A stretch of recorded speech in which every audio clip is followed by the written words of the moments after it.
Selamat pagi anak-anak. Ibu harap semua dalam keadaan sehat selalu.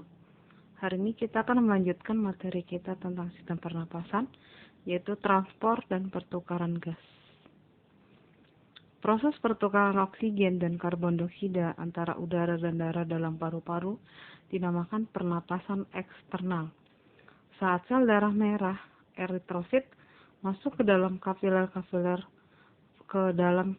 paru-paru, sebagian besar CO2 yang diangkut berbentuk ion bikarbonat HCO3- dengan bantuan enzim karbonat anhidrase.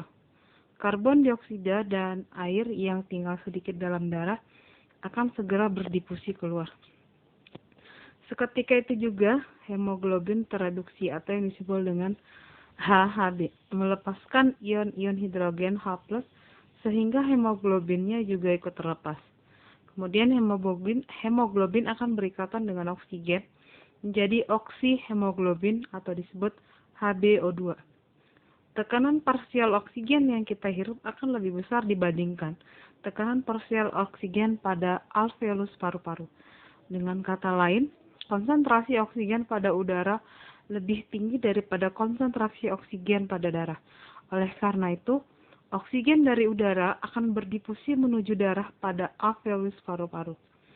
Sementara itu, tekanan parsial karbon dioksida dalam darah lebih besar dibandingkan tekanan parsial karbon dioksida pada udara. Sehingga konsentrasi karbon dioksida pada darah akan lebih kecil dibandingkan konsentrasi karbon dioksida pada udara. Akibatnya, karbon dioksida pada darah berdifusi menuju udara dan akan dibawa keluar tubuh lewat hidup. Respirasi internal berbeda dengan pernapasan eksternal. Proses terjadinya pertukaran gas pada pernapasan internal berlangsung di dalam jaringan tubuh. Proses pertukaran oksigen dalam darah dan karbon dioksida tersebut berlangsung dalam respirasi seluler atau internal. Setelah oksihemoglobin HbO2 dalam paru-paru terbentuk, oksigen akan lepas, selanjutnya menuju cairan jaringan tubuh. Oksigen tersebut akan digunakan dalam proses metabolisme sel. Proses masuknya oksigen ke dalam cairan jaringan tubuh juga melalui proses difusi. Proses difusi terjadi karena adanya perbedaan tekanan parsial oksigen dan karbon dioksida antara darah dan cairan jaringan. Tekanan parsial oksigen dalam cairan jaringan lebih rendah dibandingkan oksigen yang berada di dalam darah. Artinya, konsentrasi oksigen dalam cair jaringan lebih rendah. Karena itu, oksigen dalam darah mengalir menuju ke cairan jaringan. Sementara itu, tekanan karbon dioksida pada darah lebih rendah daripada cairan jaringan. Akibatnya, karbon dioksida yang terkandung dalam sel-sel tubuh berdifusi ke dalam darah. Karbon dioksida yang diangkut oleh darah, sebagian kecilnya akan berikatan bersama hemoglobin, membentuk karboksihemoglobin atau HbCO2. Volume dan kapasitas paru-paru. Kapasitas paru-paru adalah kemampuan paru-paru menampung udara pernapasan. Volume udara pernapasan pada setiap orang berbeda-beda tergantung pada ukuran paru-paru, kekuatan bernapas, dan cara bernapas. Alat yang digunakan untuk mengetes kapasitas paru-paru disebut dengan spirometer. Metode yang digunakan untuk mengukur kapasitas paru-paru disebut spirometri.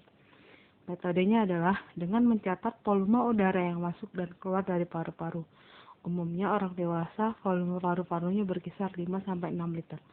Bagian kapasitas diuraikan sebagai berikut. Ini adalah kapasitas dan volume paru-paru. Pertama adalah volume tidal.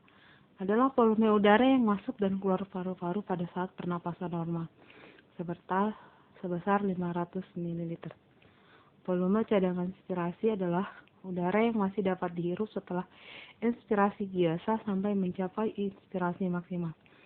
Volume cadangan inspirasi disebut juga dengan udara komplementer. Umumnya laki-laki sebesar 3.300 mm dan pada mililiter dan pada wanita sebesar 1.900 ml. Volume cadangan ekspirasi adalah udara yang masih dapat dikeluarkan setelah melakukan ekspirasi biasa sampai mencapai ekspirasi maksimal. Volume cadangan ekspirasi juga disebut udara suplementer. Pada laki-laki 1000 ml, wanita atau perempuan 700 ml. Volume residu adalah udara yang masih terdapat di dalam paru-paru setelah respirasi sekuat-kuatnya. Kapasitas volume residu laki-laki 1200 ml dan perempuan 1100 ml.